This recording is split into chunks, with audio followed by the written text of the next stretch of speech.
75 ఏళ్ల స్వాతంత్ర భారత చరిత్రలో రైతుకు పెట్టుబడి వ్యవసాయానికి ఇచ్చిన మొట్టమొదటి ప్రభుత్వం తెలంగాణ ప్రభుత్వం, మొట్టమొదటి నాయకుడు కేసీఆర్.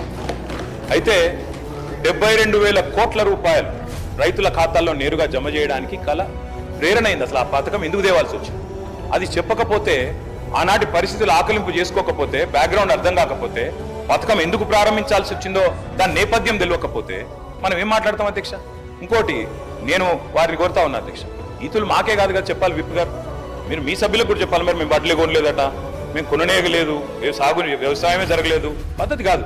దయచేసి మీరు మీ సభ్యుల దిక్కు చూసుకొని వాళ్ళతో నేర్పించి ట్రైనింగ్ ఇచ్చిర్రు అధ్యక్ష 2 రోజులు.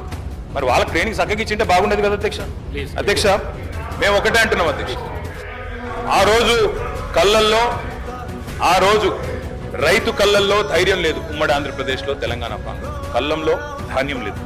చిన్న రైతు పెద్ద రైతు అన్న తేడా లేదు అధ్యక్ష. 30-40 ఎకరాలు ఉన్న రైతు కూడా తెలంగాణలో, నేను చెప్పేది వాస్తవం కాకపోతే రేవంత్ రెడ్డిని అడగండి.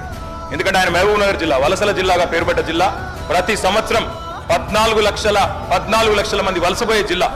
అధ్యక్ష కేటీఆర్ గారు సభానాయకుడు రేవంత్ రెడ్డి అని ఏకవచనంతో మాట్లాడకండి అధ్యక్ష. సభానాయకుడు గౌరవం అనేది గౌరవం ఇవ్వండి.